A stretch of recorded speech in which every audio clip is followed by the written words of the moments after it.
அஸ்ஸலாமு அலைக்கும் வரஹ்மத்துல்லாஹி வபரகாத்துஹு.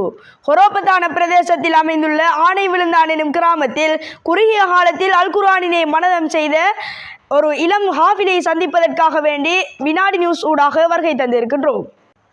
அஸ்ஸலாமு அலைக்கும் வரஹ்மத்துல்லாஹி வபரகாத்துஹு. வலைக்கும் அஸ்ஸலாம் வரஹ்மத்துல்லாஹி வபரகாத்துஹு.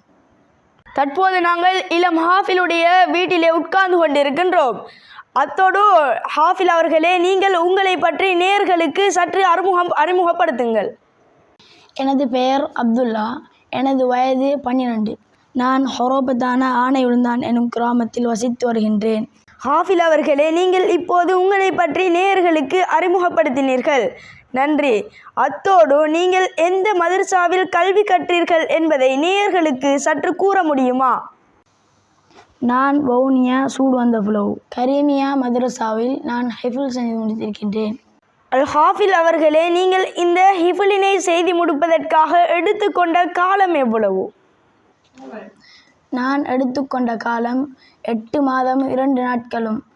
நீங்கள் இந்த குறுகிய காலத்திற்குள் கரீமியா மதரசாவிற்கு வரலாற்று சாதனை ஒன்றை நிகழ்த்தியிருக்கின்றீர்கள். மாஷா அல்லாஹ். உங்களுக்கு தனியாக ஒரு விழா ஒன்றை ஏற்பாடு செய்தார்கள் என்று நான் அறிந்தேன்.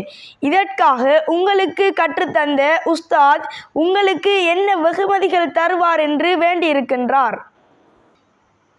மதரசா நிர்வாகிகளும் உஸ்தாத்மார்களும் அல்ஹம்துலில்லாஹ் எனக்கு உம்ரா போகிற பாக்கியம் ஒன்று கிடைச்சிருக்கேன். நீங்கள் 8 மாதம் 2 நாட்களுக்குள்ள 6666 வசனத்தையும் நீங்கள் எவ்வாறு மனனம் செய்து கொடுத்தீர்கள்?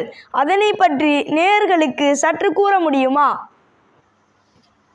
இந்த 8 மாதமும் 2 நாட்களும் இரவு பகலாக கஷ்டப்பட்டு தஹஜ்ஜத்தில் துஆ செய்து என்னுடைய பெற்றோர்களும் எனது உஸ்தாத்மார்களும் துஆ செய்ததின் காரணமாகத்தான் நான் முன்னேறினேன். நான் அல் குர்ஆனை மனனமிட்டதுடன் நான் காரி கோஷம் செய்திருக்கிறேன். நீங்கள் கடின உழைப்பு காரணமாக இவ்விடத்திற்கு வந்திருக்கின்றீர்கள். உங்களுடைய எதிர்கால இலட்சியம் என்ன? நான் எதிர்காலத்தில் முஃப்தியாக காரியாக மாற வேண்டும். இதுவரைக்கும் நாம் ஹொரோபத்தான ஆனை விழுந்தான் கிராமத்திற்கும் மற்றும் வவுனியா கரீமியா மதரசாவிற்கும் பெருமை சேர்த்து கொடுத்த அல் ஹாஃபில் இளம் அப்துல்லா அவர்களை கண்டறிந்தோம். இந்த நேர்காணலினூடாக இப்படியான இளம் சாதனையாளர்கள் இன்னும் உங்களுடைய திறமைகளை வளர்த்து கொள்ள வேண்டும் என்பதனை வினாடி நியூஸ் ஊடாக தெரிவித்துக் கொள்கின்றோம். மற்றுமொரு நிகழ்ச்சியில் சந்திக்கும் வரை உங்களிடமிருந்து விடைபெறும் நான் அஸ்ஜத்.